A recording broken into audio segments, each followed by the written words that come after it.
അസ്സലാമു അലൈക്കും വറഹ്മത്തുള്ളാഹി വബറകാതുഹു. അൽഹംദുലില്ലാഹ് വസ്സലാത്തു വസ്സലാമു അലാ അഷ്റഫിൽ റസൂലില്ലാഹ് വഅലാ ആലിഹി വസ്വഹാബിൽ ഫായിസീന ബിറളില്ലാഹി അമ്മാ ബഅദ്.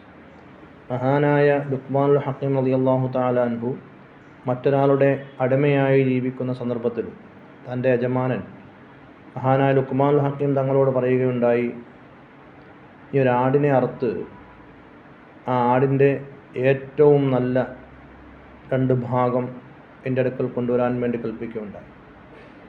മഹാനുഭാവൻ യജമാനൻ്റെ കൽപ്പന പ്രകാരം ആടിനെ അറുക്കുകയും ആ ആടിൻ്റെ ഹൃദയവും അതിൻ്റെ നാക്കും തൻ്റെ യജമാനൻ്റെ മുമ്പിൽ ഹാജരാക്കുകയും ചെയ്തു. അപ്പോൾ യജമാനൻ ലുഖ്മാനുൽ ഹക്കീം തങ്ങളോട് ചോദിക്കുകയാണ്, ആടിൻ്റെ ഏറ്റവും നല്ല 2 ഭാഗങ്ങൾ കൊണ്ടുവരാനല്ലേ ഞാൻ നിന്നോട് കൽപ്പിച്ചത്? അതേ യജമാനൻ, ഇതാണ് എനിക്ക് ഏറ്റവും നല്ലതായി തോന്നിയ 2 ഭാഗങ്ങളെന്ന് ലുഖ്മാനുൽ ഹക്കീം റളിയല്ലാഹു തആല അൻഹു ആ യജമാനോട് പറയുകയുണ്ടായി. കുറച്ച് നാൾ കഴിഞ്ഞതിന് ശേഷം വീണ്ടും മഹാനുഭാവനോട് യജമാനൻ കൽപ്പിക്കുകയാണ്, നീ ആടിനെ അറുക്കുകയും ആടിൻ്റെ മാംസത്തിൽ നിന്നും മോശമായ 2 ഭാഗങ്ങൾ നീക്കം ചെയ്തതിന് ശേഷം മറ്റ് ഭാഗങ്ങൾ യജമാനൻ്റെ മുമ്പിൽ കൊണ്ടുവരാനും കൽപ്പിക്കുകയുണ്ടായി.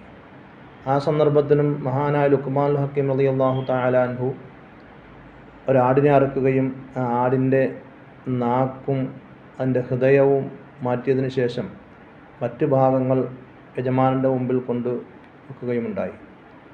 ഈ സന്ദർഭത്തിലും യജമാനൻ ചോദിക്കുകയുണ്ടായി, നല്ല ഭാഗങ്ങൾ കൊണ്ടുവരാൻ പറഞ്ഞപ്പോൾ താങ്കൾ നാവും ഹൃദയവും കൊണ്ടുവന്നു, ചീത്ത ഭാഗങ്ങൾ ഒഴിവാക്കിയിട്ട് മറ്റ് ഭാഗം കൊണ്ടുവരാൻ പറഞ്ഞപ്പോൾ നാവും ഹൃദയവും ഒഴിവാക്കിയിട്ട് മറ്റ് ഭാഗങ്ങൾ കൊണ്ടുവരികയുണ്ടായി. അപ്പോൾ ലുഖ്മാനുൽ ഹക്കീം റളിയല്ലാഹു തആല അൻഹു പറഞ്ഞു, അതേ യജമാനൻ, ആടിൻ്റെ മാത്രമല്ല മുഴുവൻ ജീവജാലങ്ങളിലും ഏറ്റവും നല്ലതും ഏറ്റവും മോശവുമായ 2 ഭാഗങ്ങളാണ് നാവും ഹൃദയവും. അതുകൊണ്ട് ഒരു മനുഷ്യൻ നന്നാകണമെങ്കിൽ അവൻ്റെ നാവും അവൻ്റെ ഹൃദയവും അവൻ സൂക്ഷിച്ച് കൊള്ളട്ടെ എന്ന് മഹാനുഭാവൻ ആ യജമാനോട് പറയുകയുണ്ടായി.